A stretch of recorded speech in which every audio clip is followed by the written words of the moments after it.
My boyfriend said I wasn't pretty or good enough for his dream life, so I decided to be petty and get revenge. But I accidentally went too far and he spiraled into a meltdown. He's now calling me 50 times a day from the hospital bed. I was sitting in an Italian restaurant with my best friend Ellie when I got the text. It was my boyfriend Derek. Come over ASAP, we need to talk. I rolled my eyes because by this point I was already sick of his BS. We'd only been together for 2 months and already I felt trapped, used, and just all around depressed. But I was raised by parents who had been together for over 30 years, so I was always taught to work through problems instead of leaving it. Plus, I really did love him. Little did I know, he was getting ready to tell me something that made me wish we never met. I told Ellie about it, and she told me to call her afterwards and reminded me that she'd always be there. I thanked her, and as I drove to Derek's, the overthinking kicked in. When I made it to his college dorm, he hugged me and welcomed me in. I remember sitting at the edge of the bed, curled up in a ball and bracing myself for what's to come. He took out his laptop and showed me his website earnings. After a year of grinding, he had finally made a profit of $50. I stared at him blankly, not knowing where this was going. Babe, as you can see, I'm going to be rich soon. I nodded, with the straight-faced emoji expression plastered on my face. So, I'm gonna need you to step up and start going to the gym. My face contorted into a shape I didn't even think was possible due to the limitations of facial muscular structure. Derek then took out his phone, went into his camera roll, and proceeded to show me dozens of screenshots of corn stars, who I had nothing in common with, aside from our race, Asian. He told me that because his ambition was high, he could now, in theory, get any girl he wanted, and if I didn't start working to attain his dream body type, then he would have no choice but to break up with me. Tears stung my eyes. I thought about all the times I had critiqued myself in the mirror, all the times I found myself crying in the dressing room, how I had always reassured myself with the knowledge that my boyfriend thinks I'm beautiful, but that was a lie. Derek wrapped his arms around me and proceeded to tell me that I deserved better, or in his words,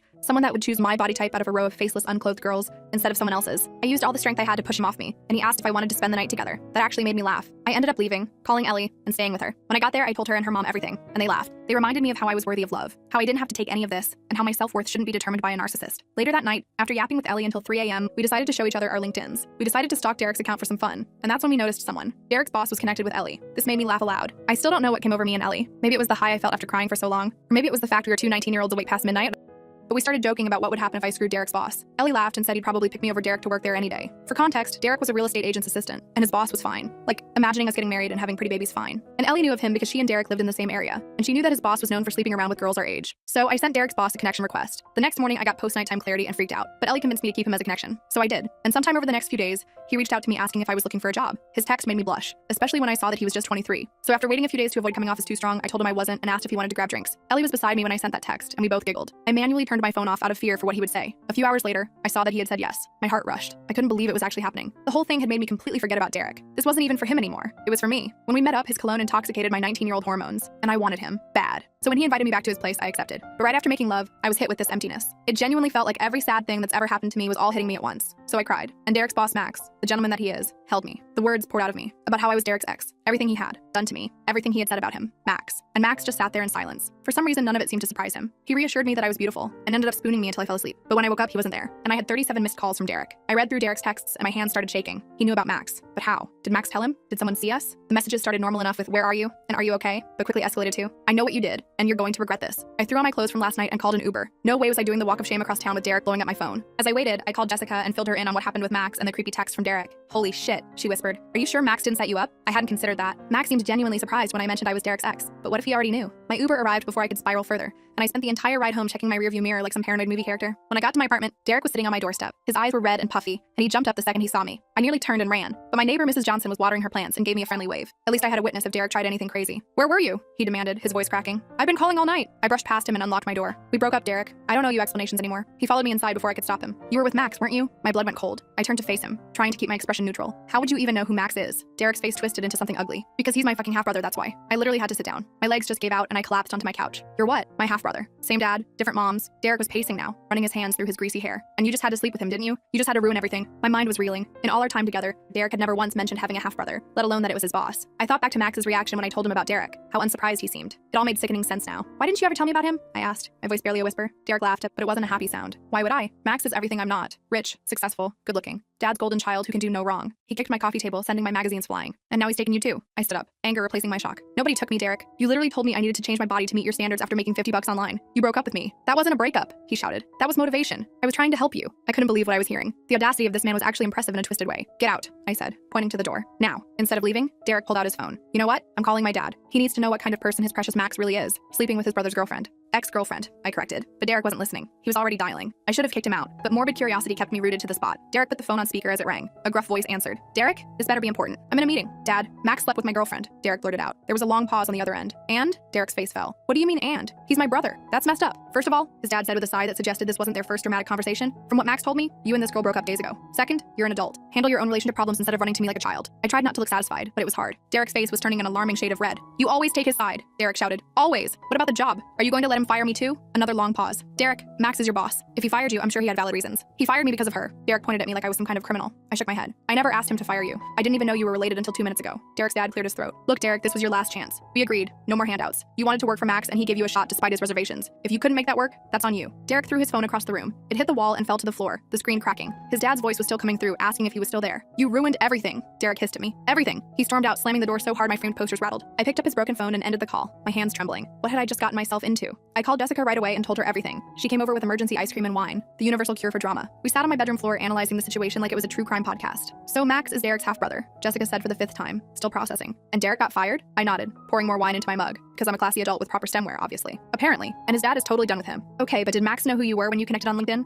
Jessica asked the million-dollar question. I've been wondering the same thing. I don't know. He didn't seem shocked when I told him about Derek, but he also didn't admit he already knew. You need to talk to him, Jessica declared. Like, now, I groaned. And say what? Hey, just found out you're my ex's brother. Did you sleep with me to mess with him? Or do you actually like me? Yes, exactly that. Jessica grabbed my phone and found Max's number from the text I'd sent her earlier. She typed out a message asking if we could meet tomorrow to talk, then showed it to me for approval. Send it, I said, liquid courage flowing through my veins. Max responded almost immediately, suggesting coffee at 10 a.m. No emoji, no explanation, just time and place. Very mysterious. I barely slept that night. My brain kept replaying scenarios. Was Max using me? Was Derek going to show up at my door again? Was I in some weird family feud I knew nothing about? The coffee shop was bustling when I arrived the next morning. Max was already there, looking annoyingly perfect in jeans and a button-down shirt. He smiled when he saw me, and my stupid heart did a little flip despite everything. Thanks for meeting me, I said, sliding into the chair across from him. He'd already ordered my favorite drink, a detail I'd mentioned during our date. Max nodded. I figured we should talk after everything with Derek. So you know he came to my place? He called me too, several times. Max ran a hand through his hair. Look, I should have been upfront with you. I knew who you were when you connected with me on LinkedIn. My stomach dropped. So this was all just to get back at Derek? Max shook his head quickly. No, not at all. I was curious at first, I'll admit. Derek talks about you all the time at work. Or did, I guess. But when we met, it wasn't about him. I wanted to believe him, but the whole situation felt so messy. Why didn't you tell me you were brothers? Half-brothers, Max corrected. And it's complicated. Derek and I, we've never been close. Different moms, different upbringings. My dad left Derek's mom when Derek was a baby. Married my mom. Classic blended family disaster. I nodded, trying to understand. So you gave Derek a job because your dad asked you to? Max sighed. Yes. Derek kept failing at everything he tried, and my dad thought working for me might straighten him out. It was a disaster from day one. He was always late, spent most of his time working on his side hustle instead of actual work, and talked badly about me to the other employees. That sounded like the Derek I knew. So you fired him?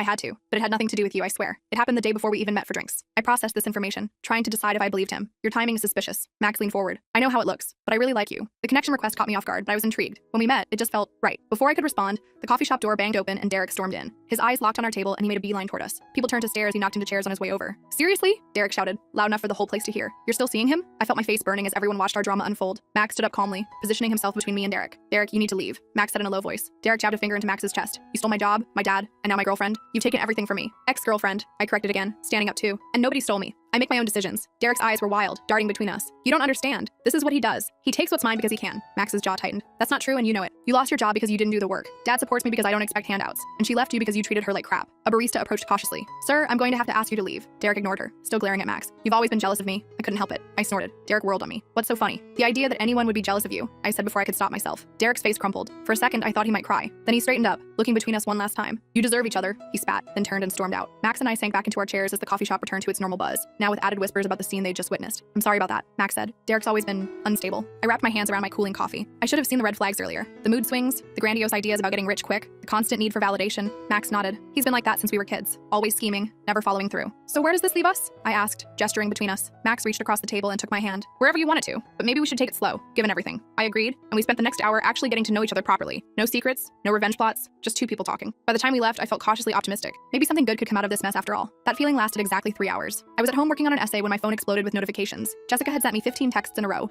all variations of call me now and OMG check Instagram. I opened Instagram to find that Derek had posted a series of screenshots, private messages between Max and his friends where they discussed me. The messages were from before we met, proving Max had known exactly who I was and had planned to get back at Derek through his girlfriend. There were crude comments about my appearance and bets about how quickly Max could get me into bed. My hands shook as I called Max. He answered on the first ring. I can explain, he said immediately. Those messages are real, but they're from before we met. I was being a jerk, showing off to my friends. Once I actually met you, save it. I cut him off. You're just as bad as Derek. You both used me. I hung up and burst into tears. Jessica came over immediately and held me while I cried. I felt so stupid. I'd played right into their family drama and gotten myself caught in the middle. Those messages were from a month ago, Jessica pointed out, looking through the screenshots again. Before you even sent the connection request. How did Derek know to screenshot them back then? I hadn't thought of that. Maybe Max's friends told him? Jessica shook her head. Something doesn't add up. She was right. I texted one of Derek's friends, Ryan, who I'd gotten along with during our brief relationship. I asked if he knew anything about the situation. He called me almost immediately. Derek hacked Max's Instagram weeks ago, Ryan explained. He's had access to all his messages. He was constantly checking to see if Max was talking trash about him to their mutual friends. So he knew I was meeting Max before it even happened? I asked, my skin crawling. Yeah, he saw your connection request come through. He showed me the screenshots of Max's messages about you and was furious. But instead of confronting either of you, he decided to let it play out so he could expose you both. I thanked Ryan and hung up, feeling sick. Derek had known everything from the beginning. He could have warned me about Max's true intentions, but instead, he let me walk right into it so he could play the victim later. I called Max back and explained what I learned. He was silent for a long moment. I still said those things, he finally admitted. I can't take that back. But after meeting you, everything changed. I was going to tell you everything yesterday, but then Derek showed up. I didn't know what to believe anymore. Both brothers had manipulated me in different ways. I told Max I needed time to think and hung up. The next day, I woke up to more drama. Derek had apparently shown up at his dad's house in the middle of the night, drunk and ranting about Max stealing his life. His dad had called the police to remove him from the property. Derek then posted a rambling video online, accusing his family of abandoning him and claiming Max had systematically stolen everything he cared about. I watched the video with growing alarm. Derek looked terrible, unshaven, bags under his eyes, slurring his words. He mentioned my name several times, alternating between calling me the love of his life and accusing me of betraying him. He's scaring me, I told Jessica over FaceTime. He seems completely unhinged. You should stay with me for a few days, she suggested, just until he calms down. I agreed and packed a bag. As I was loading it into my car, Max pulled up in his sleek black BMW. He got out looking worried. I saw Derek's video, he said. I'm concerned about both of you. I'm staying with Jessica for a while, I explained, keeping my distance. Max nodded. That's smart. Look, I know you don't trust me right now, and I don't blame you, but I want you to have this. He handed me a USB drive. It's all the texts and emails between Derek and me over the years. You'll see what kind of person he really is, and what kind of person I've been too. No more secrets. I took the drive, not sure what to say. Thanks, I guess. Be careful, okay? Derek's not stable right now. I promised I would and watched him drive away, the USB drive heavy in my pocket. That night, Jessica and I went through the files in the drive. It was years of communication between the brothers, and it painted a complex picture. Derek constantly asking Max for money, for connections, for favors, all while bad-mouthing him behind his back. Max sometimes being cruel, sometimes trying to help, often just exasperated. Neither of them came out looking great, but Derek's manipulation was clear. He'd been using Max's guilt over their complicated family situation for years. Wow, Jessica said as we finished reading. Both these guys have serious issues. I nodded, emotionally drained. But Derek seems actually dangerous right now. As if on cue, my phone rang with a call from Derek. I let it go to voicemail. He immediately called again, and again, and again. Should I answer? I asked Jessica. She shook her head. Text him that you're safe but need space. If he keeps calling, we'll call the police. I sent the message. Derek responded immediately. I need to see you. I'm not doing well. Please. My heart sank. Despite everything, I didn't want him to hurt himself. I showed Jessica the message. Call his dad, she suggested. He needs help, but not from you. I found the number from Derek's broken phone, which I still had. His dad answered gruffly, but grew concerned when I explained the situation. He promised to check on Derek and let me know he was okay. An hour later, he called back. Derek's not at his apartment and he's not answering his phone. I'm getting worried. My stomach dropped. I thought about the wild look in Derek's eyes at the coffee shop, his rambling video, his desperate texts. What if he did something drastic? Try Max, I suggested. Maybe Derek went to confront him again. 20 minutes later, Max called me in a panic. Derek's here. He's drunk and threatening to hurt himself if I don't make things right. I don't know what to do. I'm calling 911, I said immediately. What's your address? After giving the information to emergency services, I sat with Jessica in tense silence, waiting for news. An hour crawled by before Max called again. They took him to the hospital for evaluation, Max explained, his voice tired. He had pills with him. I don't know if he took any. Oh my God, I whispered. Is he going to be okay? I think so. They're keeping him for observation. Dad's with him now. Relief flooded through me. Thank you for calling them. You probably saved his life. He's still my brother, Max said simply. The next few days passed in a blur. Derek was released from the hospital and admitted to an intensive outpatient program for depression and anxiety. His dad finally stepped up, taking time off work to help Derek get settled in therapy and a new apartment away from campus. Max kept his distance from both Derek and me, which I appreciated. He sent one text saying he was giving me space but was there if I needed anything. I didn't respond. A week after everything went down, I received a letter from Derek. Not a text, an actual handwritten letter. His handwriting was neater than I expected. I'm sorry for everything, he wrote. I'm getting help now and realize how toxic I've been. You didn't deserve any of this. Neither did Max. I've been jealous of him my whole life, and instead of working on myself, I tried to bring him down to my level. I used you as a pawn in our family drama, and that was unforgivable. I don't expect you to forgive me, but I wanted you to know that I'm truly sorry and I'm working to be better. The letter felt sincere, but after everything that had happened, I wasn't sure what to believe anymore. I showed it to Jessica, who read it twice. Seems genuine, she said cautiously, but you don't owe him a response. I nodded, folding the letter and putting it away. I needed time to process everything before deciding how to move forward. With Derek, with Max, with all of it. 2 days later, I ran into Max at the campus library. It was awkward at first, both of us fumbling through small talk about classes and the weather. Finally, I asked the question that had been bothering me. Those messages to your friends about me, were you really just trying to get revenge on Derek? Max looked genuinely ashamed. At first, yes. I saw your connection request and thought it was a perfect opportunity to mess with him. It was immature and cruel, and I'm sorry. But when we actually met, everything changed. I really did like you. Still do. The revenge plot seemed stupid and petty compared to actually getting to know you. I nodded, not sure what to say. Part of me wanted to believe him, but trust was hard to rebuild. How's Derek doing? I asked, changing the subject. Better, I think. We're actually talking, really talking, for the first time in years. Our dad is finally acknowledging his role in our messed up relationship. It's a start, I smiled, genuinely happy to hear that. That's good. He deserves a chance to get better. So do we, Max said softly. Not as a couple necessarily, but as people who got caught in a toxic situation we didn't create. He was right. I hadn't caused the brothers' lifelong feud, but I'd been swept up in it all the same. Now it was time to decide what I wanted, separate from either of them. I need more time, I told Max honestly. This whole situation has been a lot to process. He nodded in understanding. Take all the time you need. I'll be here, as a friend, if nothing else. As I walked away, I felt lighter somehow. The drama wasn't entirely over,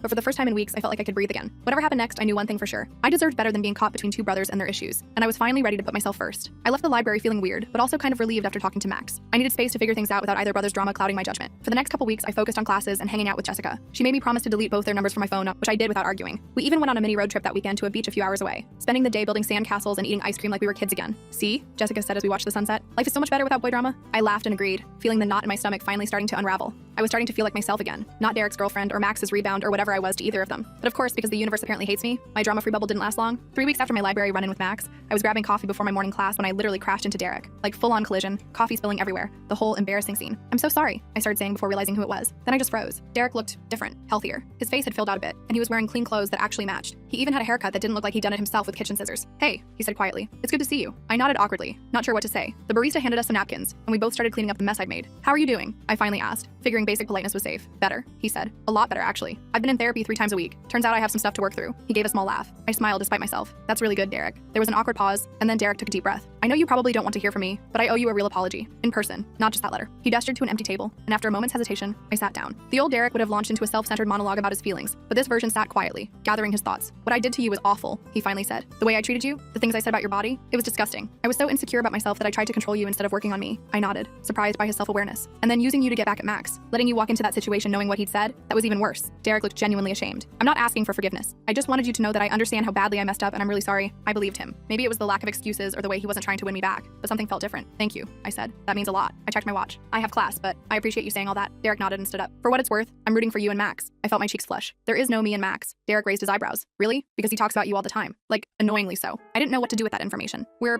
figuring things out. Well, he's a good guy, despite everything." Derek hesitated, then added, "We're trying to be actual brothers now. It's weird, but nice." I smiled. "That's good. I'm happy for you both." We said goodbye, and I headed to class feeling strangely light. Derek's apology felt like closing a chapter, and I realized I didn't hate him anymore. I just felt nothing, which was actually a relief. Later that day, I told Jessica about the encounter. She was appropriately suspicious. "So he's just magically a better person now?" she asked, raising an eyebrow. I shrugged. "People can change, and he seemed genuinely different." "If you say so," Jessica replied, clearly unconvinced. "What about the Max thing? Are you gonna reach out to him?" I flopped back on her bed. "I don't know. Part of me wants to, but it still feels complicated." "Girl, everything with you is complicated," Jessica laughed. "But for real, if you like him, maybe give it a shot. Just take it super slow." I was still considering it when my phone buzzed with a text from an unknown number. It was Max. Apparently he'd gotten a new phone and wanted to make sure I had his number just in case. I stared at the message for a solid 5 minutes before responding with a simple, "Thanks." Jessica rolled her eyes at my lame reply, but I wasn't ready to dive back into anything yet. A week later, I got another text from Max asking if I wanted to get coffee sometime, as friends. I agreed, and we set a date for Saturday afternoon. I was nervous when I arrived at the coffee shop, but Max was casual and didn't try to push anything romantic. We talked about classes, movies, our families, normal stuff that had nothing to do with Derek or the drama. It was nice. As we were leaving, Max mentioned that his dad was hosting a small birthday dinner for him the following weekend. "Derek will be there," he said carefully, "but so will a bunch of other people. If you wanted to come, I'd really like that." I hesitated. "I don't know Max. That seems like it could be awkward."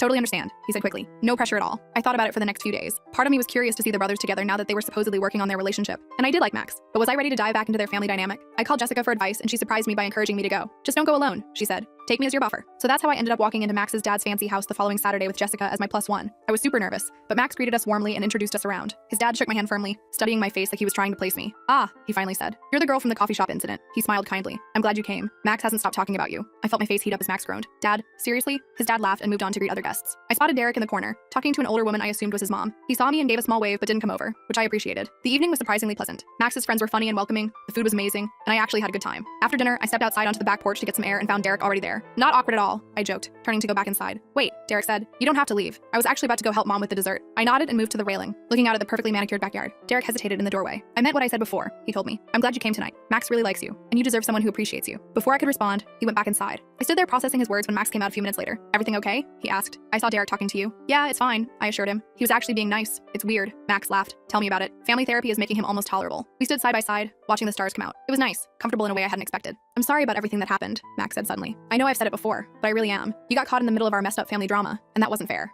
I turned to look at him. I played my part too. Connecting with you to get back at Derek wasn't exactly mature. We were all pretty awful, Max agreed with a small smile. "But maybe we can start fresh. No revenge, no family drama, just us." I felt a flutter in my stomach. I'd like that. The party wrapped up around midnight. Jessica had hit it off with one of Max's friends and was getting his number as I grabbed our coats. Max walked us to my car. "Would it be okay if I called you tomorrow?" he asked. I nodded, feeling suddenly shy. "I'd like that." He leaned in slowly, giving me plenty of time to back away, but I met him halfway. The kiss was sweet and brief, but it made my heart race all the same. When we got in the car, Jessica was grinning. So that looked promising. I couldn't help smiling back. "Yeah, maybe." The next few weeks were kind of amazing. Max and I started dating properly. Real dates with conversations that had nothing to do with Derek or family drama. We took things slow, both of us a little gun shy after everything that had happened. He was different than I'd expected, thoughtful and funny, not at all the arrogant player Derek had described. Derek and I settled into a polite acquaintanceship. We weren't friends exactly, but we could be in the same room without it being weird. He started dating someone new, a girl from his therapy group who seemed really nice, and I was genuinely happy for him. One night in late November, about 3 months after the whole mess started, the three of us ended up at the same campus event, a charity fundraiser that Max's company was sponsoring. I was helping at the registration table when Derek approached with his new girlfriend. "Hey," he said easily. "This is Melissa. Melissa, this is..." He hesitated. "I'm an old friend," I supplied, shaking her hand. I could see the relief on Derek's face at my diplomatic description. Melissa smiled. "Nice to meet you. Derek's told me about, well, everything." She laughed a little. I appreciate you not making this awkward. I liked her immediately. Life's too short for awkward, right? As they moved on, Max appeared beside me. That was mature of you. I shrugged. I'm growing as a person. He laughed and kissed my cheek. That's one of the things I love about you. The word love hung between us, neither of us acknowledging it directly, but both aware he'd said it. I found I didn't mind. Later that evening, as Max drove me home, he brought it up. I know it's probably too soon, but I think I'm falling in love with you. And not because of any Derek-related drama or family stuff. Just you. I smiled, feeling warm despite the December chill. I think I might be falling for you too. He grinned like I'd given him the best gift ever. When we got to my apartment, Jessica was having a study group, so we sat in his car talking. He took my hand, his expression turning serious. I need you to know something. I'm transferring Derek's position to our Seattle office next month. It was his idea, a fresh start away from Dad's oversight. I nodded, surprised but glad Derek was making positive changes. I wanted to tell you myself before he did, Max continued, but I also wanted to make sure you knew it has nothing to do with us. I'm not trying to get rid of him or anything. I believe you, I said, and realized I truly did. The weird triangle between us had finally balanced into something healthier.